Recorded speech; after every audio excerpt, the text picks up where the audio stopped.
que tu pensa sobre Deus, cara? Deus é... Eu acredito em Deus, não tenho formação religiosa, né? Eu nem tô mais na onda de acreditar, eu sinto. Então, eu vivo, eu respiro, eu transpiro, eu converso. Mas o Mário Sérgio Cortella tem uma frase muito, muito bacana, assim, ó.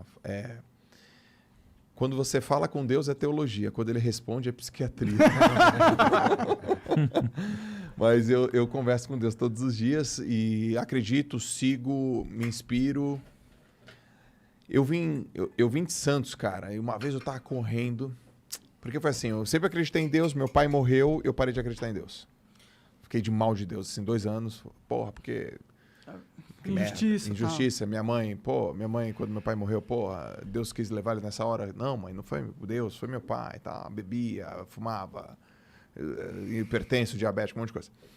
Mas hoje eu tava correndo na praia, 5 da manhã, assim, e aí casou um monte de coisa, assim, a luz, o som do mar, a água gelada, o universo. Aí eu falei, porra, eu acredito nessa parada aqui. Tem alguma inteligência que o meu campo cognitivo não é capaz de entender, ela é superior e eu faço parte dela, e é Deus.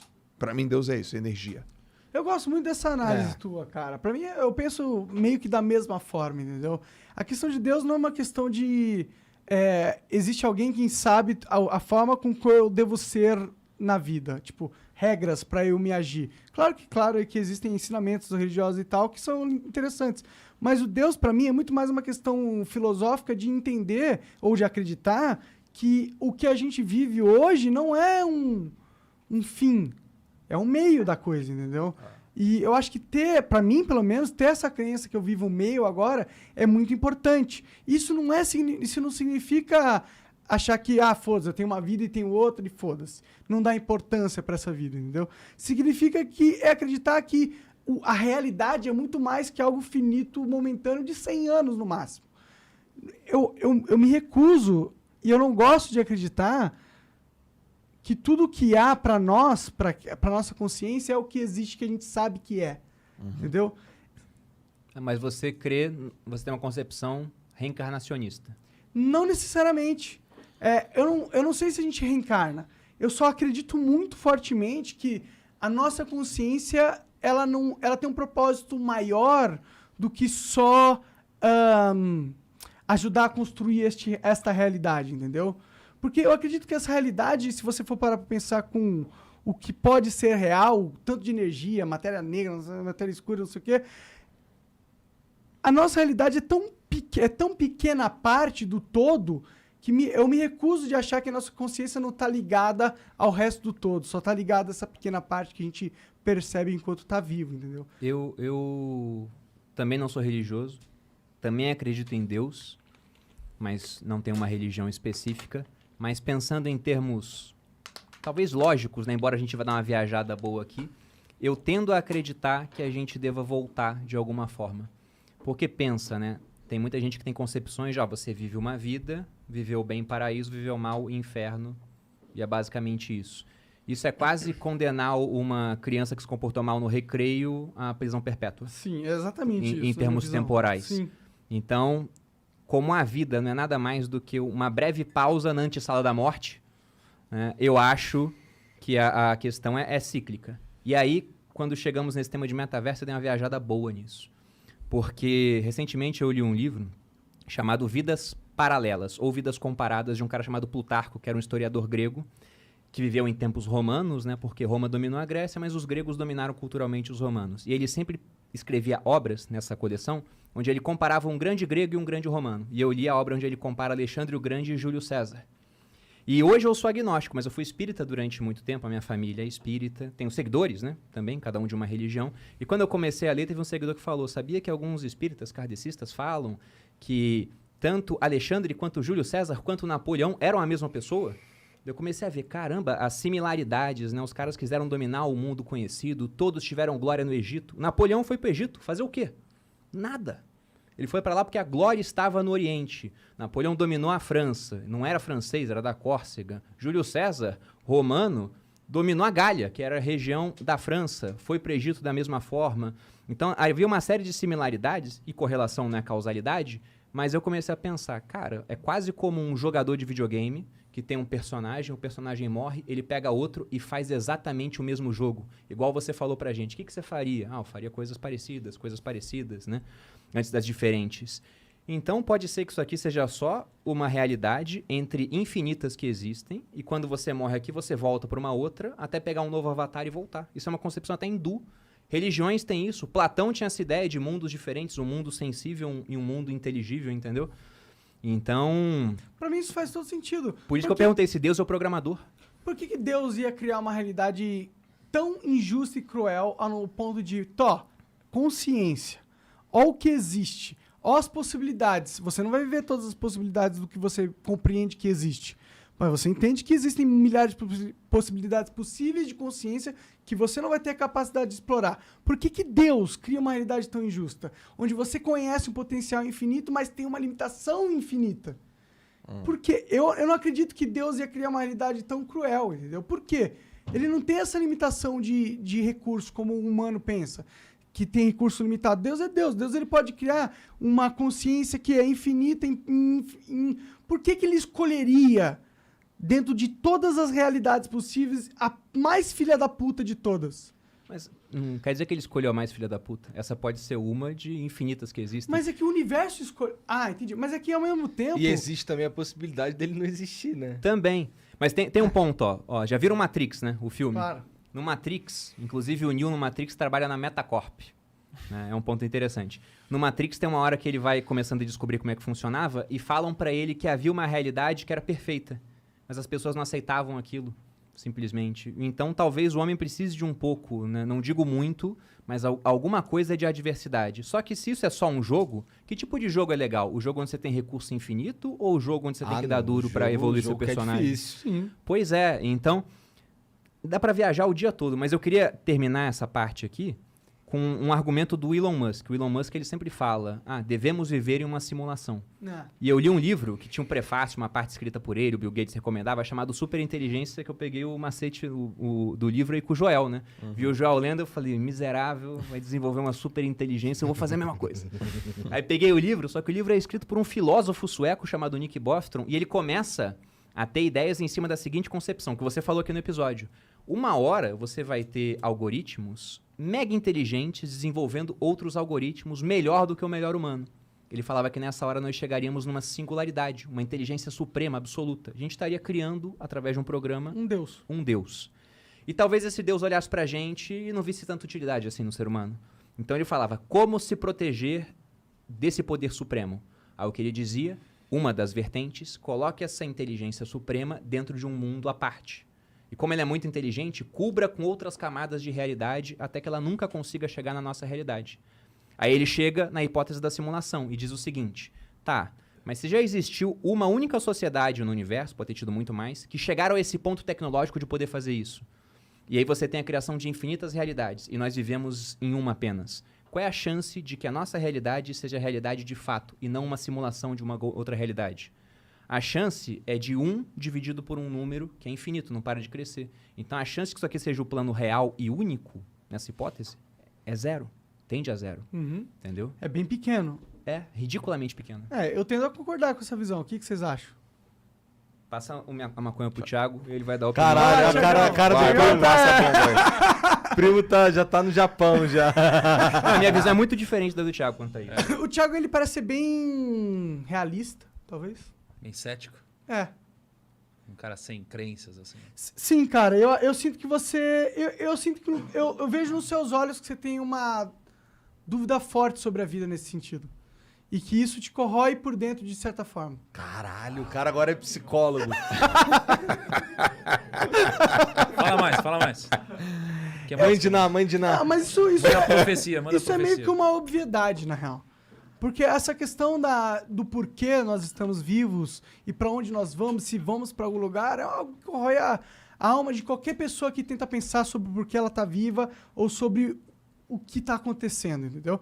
E como você é um cara que criou muitas coisas e soube se movimentar em muitas áreas, eu acredito que você é um cara que pensa sobre a vida. Pensa sobre o que está acontecendo. Portanto, não tem como você não ter essa dor existencial. E pelo fato de você não ter essa resposta, e não tô falando que a gente tem, mas você acredita numa resposta diferente da gente, numa resposta mais racional, mas também um pouco mais cruel. Eu acredito que vai trazer uma dor existencial pra você, de certa forma. É mesmo, cara. Você vê o que é o estereótipo, né, cara? Cara... Falou pra caralho meia hora aqui É. e não tem nada a ver. Não, cara, a sua leitura ela é bem factível, é bem realista. Mas a parada sobre Deus comigo é o seguinte. Cara, já aconteceu algum milagre na sua vida? Já. Já? Vários. Milagre. Vários. O que você chama de milagre, só pra definir? Milagre é uma coisa que, tipo... Tinha que estar os astros alinhados de uma forma perfeita para que desse certo e deu certo. Cara, quando você é uma pessoa cética, como eu sou, é muito difícil você acreditar em alguma coisa sem você enxergar ou sem você sentir, né? Pessoas céticas como eu precisam enxergar alguma coisa que quebre um padrão matemático, um padrão racional, para que de alguma forma isso entre na sua mente, né? Na Bíblia tem uma passagem, na verdade algumas passagens, onde Jesus ele estava andando, não acreditavam nele, ele foi lá, fez um milagre, ele falou, caraca, meu Deus, e agora passou a crer. Um monte de gente assim. E comigo, cara, é o seguinte, comigo aconteceu um milagre também. Entendeu? Comigo aconteceu um milagre também. E quando aconteceu um milagre na minha vida, ficou indiscutível a existência dele. Do milagre. Indiscutível. Não, De Deus? a existência de Deus. Indiscutível. E imediatamente, isso me trouxe duas coisas. A certeza da existência de Deus e o que eu vim fazer, mano. Imediatamente. E isso não aconteceu há muito tempo. Foi recente. Foi uma busca que começou há 2 anos. Mas a minha chave só virou agora em relação à minha vida. Porque, veja só, cara. Com o limite do que a humildade me permite, né, trazer aqui, eu sou uma pessoa com magnetismo. Então, poxa, já fiz live, 150 mil pessoas, sabe? Já enchi Tem uma estádio. audiência enorme no YouTube. Uma audiência enorme, já enchi estádio, já enchi um monte de coisa e tudo mais. Fala com 15 milhões de pessoas, é indiscutível que existe um magnetismo. Então, as pessoas que me conhecem hoje, elas olham pra mim e elas pensam, caraca, porra, algumas pessoas acham que eu sou um merda, e tem gente que olha e fala, nossa, o Thiago, ele é um cara incrível. Olha quantas pessoas ele se comunica, né? Mas o ponto é que as pessoas não sabem quem eu era antes, mano. É o que eu já tô falando da luta, assim. Ninguém me conhece antes de eu ter 18 anos de idade. E eu, antes de ter 18 anos de idade, era o seguinte, Monark. Eu era um cara que eu não tinha amigo. Eu era excluído de todos os cantos. Eu sofria bullying na escola. Eu era gordinho, espinhudo e usava 6 graus. Ainda uso, mas eu uso lente. 6 graus fundo de garrafa. Era humilhado, mano. Eu não era um bom aluno. Não era um bom aluno. E, cara, fui crescendo longe das pessoas. Não tinha as pessoas, né, que me acolhiam. E eu comecei a desenvolver um amor a ficar em casa e jogar videogame. Daqui veio meu amor no videogame, cara. Comecei a jogar MMO, comecei a jogar tudo que você imagina. E daqui eu desenvolvi esse amor. Por quê? Porque, cara, a única coisa que me realizava era ficar sozinho jogando videogame, porque machucava ficar com outras pessoas. E foi passando o tempo, cara, não me tornei um bom aluno e fui pra faculdade. Na faculdade, a mesma coisa, cara. Não tinha grandes amigos, não tinha muita proximidade. Dava um intervalo da escola, da faculdade, eu ia pro banheiro, mano. Olha só. Pra não Jogar ficar... Game Boy. Não, cara, eu ia no banheiro pra me isolar, cara. Porque eu ficava deslocado. Eu olhava pro lado e, puta, ninguém quer falar Ninguém é comigo, não sei o que parecido lá e comigo. tal. Eu falei, caraca, cara. E eu ia pro banheiro, terminava o intervalo, eu saía do banheiro. Ia direto pra classe, mano. Né? E isso foi acontecendo na minha vida. Só que esse mesmo Thiago é o Thiago que hoje consegue falar e arrastar multidões, mano. Caraca, é o mesmo Thiago, velho. Que não conseguia se comunicar, que não conseguia falar, que ninguém queria ouvir. Ninguém queria ouvir. Isso aconteceu na minha vida, né? E só que eu me liguei só recentemente que isso aconteceu na minha vida. Eu não tinha essa noção de que existia o que aconteceu com o Thiago antigamente, existe o Thiago hoje e existe um caminho impossível de ser trilhado para que esse Thiago virasse, né? E eu virei essa chave porque recentemente, Deus falou comigo, entendeu? E ele nunca tinha falado comigo de uma forma que eu entendesse. Mas quando ele falou 4 vezes em uma semana, mano. E pra mim, cara, o que ele falou, através de pessoas e mensagens que se confirmaram, mexeu comigo. E eu comecei a olhar em retrospectiva pra minha vida, mano. E quando eu olhei pra minha vida, cara, eu comecei a enxergar uma série de coincidências e milagres que aconteceram. Eu não tive dúvida nenhuma, cara, de que Deus existe e do porquê eu fui abençoado com um talento e uma série de pessoas que Deus foi colocando na minha vida, mano, e vocês também, que me ajudaram a me comunicar com a audiência como eu me comunico hoje. E hoje eu entendo que tudo que me foi dado não foi algo bonito apenas. Foi um grande fardo, que é uma grande responsabilidade. Então, o que eu faço hoje, eu entendo que não tem mais a ver com o meu patrimônio, mano. Cara, pra mim, ser bilionário, não ser bilionário... Cara, isso aqui pra mim é um número que completamente muda, né? secundário agora. Então eu entendo, cara, a responsabilidade que eu tenho. Pra mim, Deus é indiscutível. Mas eu também entendo que não acredita, porque eu preciso Que eu achei sentir. que você não acreditava, mano. Achei que você era cético pra caralho. Eu preciso sentir, cara. Entendeu? Então hoje daí me deu muito sentido. Né? E aí, cara, eu tô numa jornada agora. É uma Mas jornada que tá só quanto começando. tempo faz que você deu essa virada? 2 anos, você falou? Ela começou há 2 anos, É, mas eu não sabia. entendi. Você tava num processo de transformação, mas não tava consciente desse Eu não sabia do que processo. estava acontecendo. Eu me liguei há uns 40 dias. Aí quando eu me liguei, eu lembro que eu fui na casa do Joel conversar, inclusive. E eu falei, Joel, aconteceu isso. E aí ele falou umas paradas também. Então, cara, a responsabilidade, eu entendo que existe uma responsabilidade diferente sobre mim hoje, entendeu? Sim. Você acha que isso tem a ver com sua vitória? Eu acho que é o contrário. Isso não tem a ver com a minha vitória. Não, tipo, você venceu. Pra cara... Bom, indiscutível, você venceu na vida, na questão capitalismo da vida, tá, né? Certo? Tá. Você acha que pelo fato de você ter vencido, você chegou naquele momento onde você não enxerga o próximo passo e para isso você precisa ter um... Não. Não, porque eu tinha muito mais consciência dos meus próximos passos antes. E, cara, o meu plano, ele estava totalmente alinhado. Quando isso veio, eu falei, caraca, não é por aqui. Isso mudou completamente para mim. Mas por que eu te digo sobre o milagre, sobre a coincidência aí que começou há 2 anos atrás e eu não sabia? Porque há 2 anos atrás, eu e a Ká, a gente tava A gente tem um grande amigo. E esse grande amigo chamou a gente para ir num casamento em Portugal. 2 anos atrás, cara. E aí, a gente foi para esse casamento. A gente tem dinheiro. A gente, consegue ir para esse tipo de situação. Poucas pessoas foram. E quando a gente chegou lá, né, a irmã desse nosso amigo ia casar. Quando a gente chegou lá, adivinha? O nosso amigo não tinha ido, mano. Ué? Deu pra trás? O nosso elo, o irmão da... Tá, entendi, tá. Não, ele era o irmão da noiva. Ah, entendi. Só que ele era o nosso elo. E ele não foi. Aí ficou eu e a Ká. Sozinho, Tipo, caraca. Portugal. Cara, a gente conhecia a noiva e tal, mas era diferente. E a gente falou, caraca, essa não é a nossa galera. E a gente ficou uma semana sem entender, cara, o que tinha acontecido e tal. 2 anos depois, eu entendo por que essa viagem aconteceu, mano. Porque nessa viagem, um amigo meu, o Thiago Brunet, mandou uma mensagem dizendo assim, cara, eu vi que você tá em Portugal, eu também tô. Vamos se encontrar? Vamos. A gente se encontrou. Nesse dia, ele falou o que eu disse no começo do podcast. Ele disse, você precisa começar a ler a Bíblia, cara. E hoje eu entendo que, cara, essa viagem só aconteceu para que a gente se encontrasse e ele me passasse essa mensagem, cara. Entende? E dali tudo começou. Mas eu só percebo hoje, 2 anos depois das coisas que aconteceram, a semente que foi plantada há 2 anos, entende? Então, cara, para mim é indiscutível. Quando você sente, é indiscutível. Né? E junto disso vem uma clareza de propósito e vem ao mesmo tempo uma responsabilidade da missão. Então, para mim é um pouco disso, cara. Você falou que você tinha todo um plano e mudou esse plano.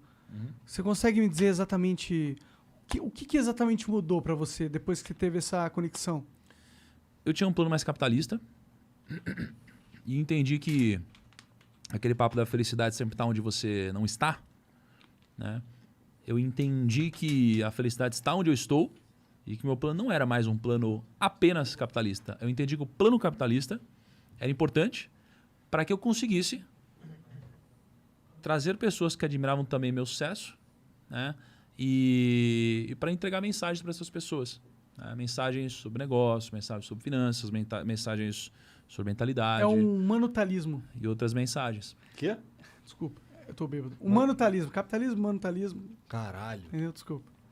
Cara, então assim, o que mudou foi isso. Pô, meu plano era um plano linear, linear barra exponencial econômico, negócios, crescer a nossa empresa. Pô, a gente está em um momento incrível na nossa empresa, trazendo muita gente, desenvolvendo muita gente. Mas eu entendi que, cara, não era isso por isso. Era isso para outra coisa. Entendeu? Então hoje eu tenho mais clareza, né? Isso mudou um pouco. O que eu penso, como eu penso, a decisão de vir hoje, a decisão, pô, de onde eu vou, a decisão de o que eu falo onde eu vou, de como eu esforço, como eu me preparo. Muitas coisas mudaram, cara. Legal, mano. Acho que é foda, né? Porque é uma conexão importante que você fez. Né? Pra que ter 1 bilhão de ferramentas se elas não estão utilizadas pra nada, né? Tem muita, cara. Tem aquele filme, o Livro de Eli. Aham, tem um filme também. Porra, aquele filme tem uma passagem que... Então, É mas ele só tá um falando filme? do filme? Eu não tenho um livro do livro de Eli, não. Desculpa. O filme é sobre o livro. Então, mas que o livro Não, de Eli, eu- no caso, eu- é a Bíblia.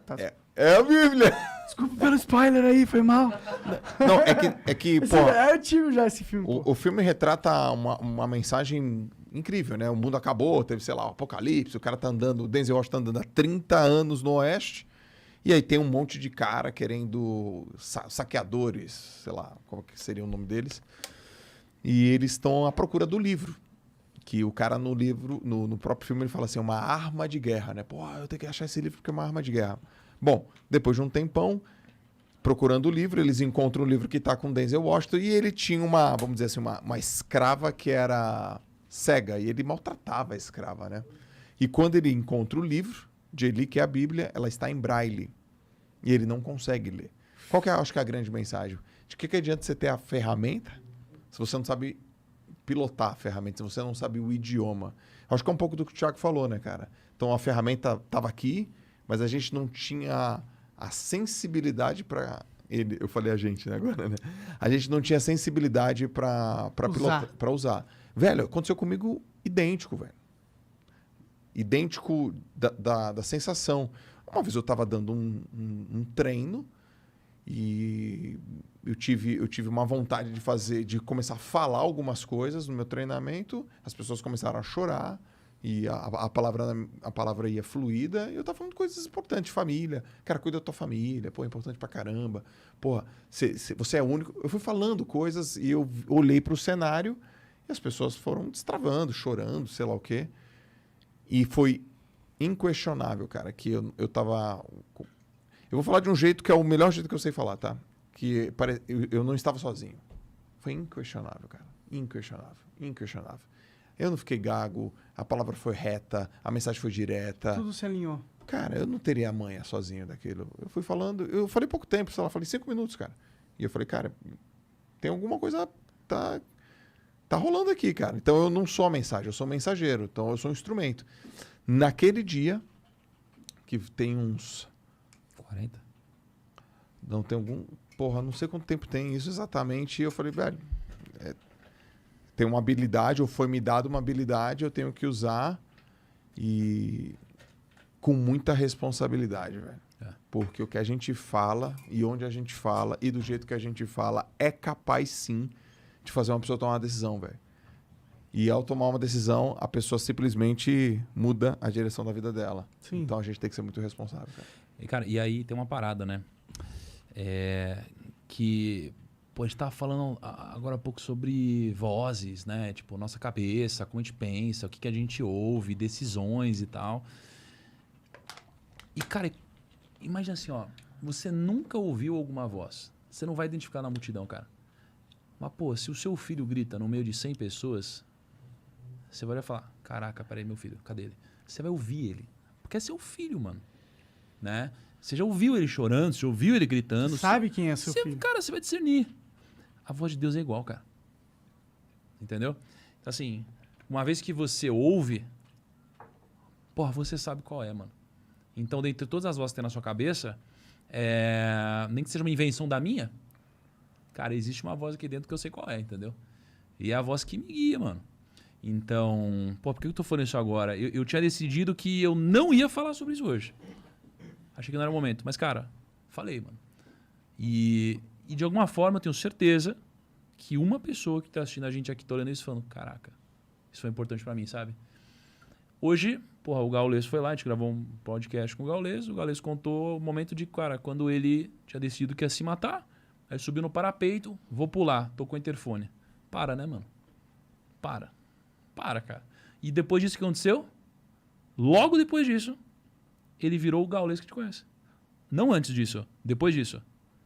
E depois disso, cara, ele fez live pra 400 mil pessoas. Depois disso. Ele é bom? Bom pra caralho. Mas não tão bom, mano. Não dá pra ser tão bom. O cara fala com 400 mil pessoas. Tem uma parada a mais. Quando eu fiz uma live pra 150 mil, me perguntaram, cara, como você botou 150 mil pessoas? Eu falei, cara, eu sou bom, tenho algoritmo e tal, mas eu falei, mas eu acho que eu não sou tão bom assim. Tem alguma parada a mais. Vamos pra 150, né? Não dá pra, assim, eu sou bom, mas não tão. Pra 150. Porque não tem como. Existe algo maior que nós que fez isso acontecer. Isso, só que agora que eu entendo, cara, que isso aconteceu, a pessoa que me colocou nesse mundo disse o seguinte, você quer mesmo, Thiago, fazer parte desse mundo? Eu falei, cara, quero, tenho certeza. Ele falou, tá bom, mas eu quero te dizer o seguinte, uma vez que você entender que isso existe, não tem volta. Você quer mesmo? Eu falei, quero. Ele falou, tá bom. Eu entendi, mano. Só que agora não tem volta. Porque agora, se eu não arcar com a minha responsabilidade, agora a culpa é minha. Aí eu tô errando porque eu quis. Aí eu tô errando intencional. Eu tenho responsabilidade agora sobre o que eu faço. Não antes, quando eu era ignorante. O ignorante não tem responsabilidade. Ele não sabe, ele não tem culpa, coitado. Eu era um ignorante nesse aspecto. Agora, cara, a responsabilidade é grande, mano. Foi muito talento, cara. Olha o talento que vocês receberam. Vocês acham que vocês não têm um propósito, cara? Cara, vocês são... Eu conheço vocês fora daqui. Eu gosto muito de vocês. Vocês sabem disso. Vocês sabem disso. Mas, mano, por que vocês têm tanto resultado, mano? Além de ser bons, vocês são os mais inteligentes? Vocês são os mais bonitos? Não. Vocês são... Definitivamente Caralho, não. mano. Claro que tem coisas que fazem vocês serem muito bons, mas tão bons, mano? Vocês permitem que a voz de pessoas como as nossas cheguem em uma galera, e dessa galera, muitos que às vezes estão precisando exatamente do que ouviram aqui, cara. É. Entendeu? A gente se alinha, né? A gente se alinha a algo que é maior que a gente. Por isso que a gente tem poder. Eu vou deixar pra lá. Você sempre pergunta Senão eu o vou que é muito... Deus? Hã? Você sempre pergunta o que é Deus? No Cara, podcast? isso é uma Só pergunta quando surge a oportunidade. que é sempre, né, cara? Eu me pergunto sobre o que é essa vida e o que é Deus no sentido... Pra mim, Deus é importante pra explicar o que é isso que tá Se acontecendo. liga, acreditar em Deus dá ROI positivo. É um quê? um ROI Acreditar em positivo. Deus dá ROI positivo. Eu total acredito nisso. Cara, e se, né? Pensei, e se existir? Se existir, é melhor E se existir? acreditar, né? Tem Cara, o, acreditar. E a mesmo apóstolo assim, Pascal sabe fala disso. por que o ROI é positivo? Porque mesmo se não existir, Porra, dada a realidade, é melhor acreditar. é Então, lógico. tem- Morre alguém da sua família. Pô, beleza. Acontece uma coisa ruim com você. reconfortante. Cara, é reconfortante. Então, mesmo se não existir, te trouxe tanto benefício. acreditar. Tinha um filósofo chamado Blaise Pascal que ele falava isso. Olha, bom. vale a pena acreditar em Deus. Porque, bom, se ele não existir, ok. Mas se ele existir, é melhor que eu ter acreditado nele, né? Sim. Do que não acreditar. Só que esse ponto que você falou também é interessante, porque o ser humano, por natureza, é um ser imediatista. Ele tende a querer tudo agora, né? A gente tem, em termos econômicos, níveis de preferência temporal altíssimos. A gente quer tudo agora. A criança é um exemplo disso, que é o ser humano em o mais próximo possível em estado natural. Você pega uma criança de 2 anos, é um indivíduo extremamente violento. Bate nos amigos, pega, morde, não sei o quê. Se tá com fome, chora, recebe comida na hora. Tá com sono, chora, alguém bota para dormir. Conforme vai crescendo, ele vai amadurecendo, entendendo que você tem que abrir mão de certas coisas agora para ter mais no futuro. Aí você entra numa faculdade para ficar 5 anos lá, ralando, sem poder trabalhar direito, ganhando pouco onde trabalha, porque depois você acredita, vai vir minha recompensa. Qual é o nível de preferência temporal do cara que acredita que essa vida que ele vai ralar, porque a recompensa é na próxima, né? Entendeu? É o nível máximo em termos de maturidade, pensando nesse sentido. Sim. O cara tende a se dedicar bastante a essa vida pensando, não, a recompensa não tá aqui nesse plano, tá num próximo. Eu não sou um cara, como eu disse, religioso, mas até entrevistas lá no Grupo Primo, a gente faz entrevista de emprego assim, eu costumo perguntar, cara, como é que é ser na vida normal, assim? Eu não pergunto, você tem religião? Mas quando a pessoa fala, não, eu sou religioso, eu vou na igreja, eu vejo como um ponto positivo, assim, que é um cara que ele tem crenças em coisas maiores, né? Porque, por exemplo, eu acredito na lei aqui no Brasil, a lei muda o tempo todo. Até 1888, tava lá na lei, a escravidão era legal, né? É. Porque era legal, era moral? Não. Não. Agora, se o cara tem princípios maiores, que ele acredita que são coisas Eternos. até eternos, que transcendem o tempo, Sim. olha só como é que esse cara está sendo bem guiado. Independente da religião que ele tenha, né? Podem mudar alguns princípios, tudo, mas aqui Religião no Brasil, por exemplo... É um criador de princípios no homem, né? Exatamente. O que importa são os princípios. Exatamente. Poucos e bons princípios. Poucos e bons.